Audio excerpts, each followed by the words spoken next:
بسم الله السلام الله عليكم ورحمة الله وبركاته داوديال كسو دوادا برنامجكيني layaabka dunida inaad maqasho tartamo kala duwan oo dunida ka dhacaya ma ahan wax kugu cusub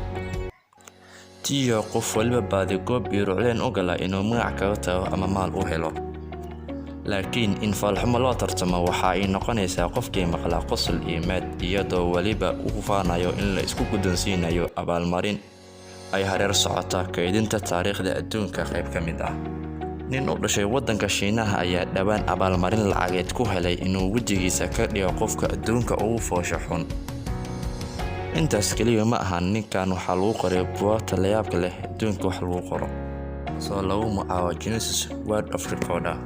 ninkan lagu magacaabo Tang Xuan waa 43 sano jir ah in loo aqoonsado falxumada adduunka ma ahan mid hooyadiis ku dhashay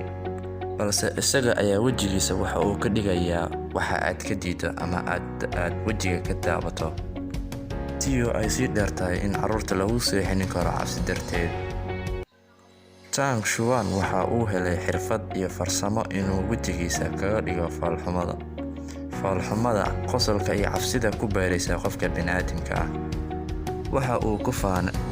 haddii uu soo baxo qof ka qaadi kara holeerka falxumada adduunka inuu qofkaas siini doono lacag dhan $10,000 Tang Xuan oo ka soo jeeda magaalada Chengdu ee gobolka Sichuan ee dalka Shiinaha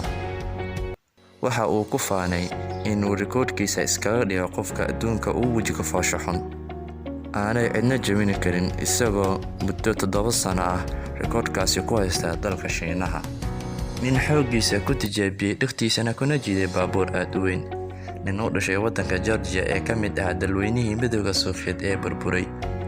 USSR ayaa saxaafadda caalamka si weyn u hadlaysa kadib markii asigoo adeegsanaya dhaqtiisa uu jiiday baabuur 8 tan ah iyo waliba diyaarad helikabtar ah ninkan oo lagu magacaabo Lasha Petraya oo ah beeraley marqaba weyn leh ayaa laga baahiyay telefishinka caalamka isagoo dhaqtiisa xarig xiran oo ku jiidaya baabuur weyn culayskiisa yahay 8 tan dhererkiisa yahay 21.5 mitir Lasha ayaa arintan ku soo bandhigay meelo fagaara ah oo ay isugu soo baxeen dad aad u fara badan waxaa muuqaalkan fiidiyowga laga duubay laga baahiyay telefishinka waddanka Georgia isagoo sheegay inuu haatan sugayo inuu ka helo jawaab maamulka buugga waxyaabaha layaabka leh ee dunida ku dhaca ee Guinness Book of Records ninkan oo ku nool magaalada Rostov ee ku taal waddanka Georgia ayaa wareysi uu bixiyay markuu arintan layaabka leh wuxuuna yiri tan waxaan ugu dalneeyahay si aan u jabiyo rikoodhkii aan horey u dhigay ee ahaa 7,850 kilogram waayo maanta waxaan dhaqteyda ku jiiday 8 tan culayskiisa yahay gaari qodobkeena saddexaad nin qubays la muddo 60 sano ah nin 80 jir ah oo dhashay dalka Iran lagu magacaabo Amohadij ayaa qubays la'aan noolaa 60 sano ka mid ah noloshiisa dadka ku dhow meesha uu degan yahay ninkan ayaa ur qarmoon iyo wasakh ka soo baxaya qarisay jirkiisa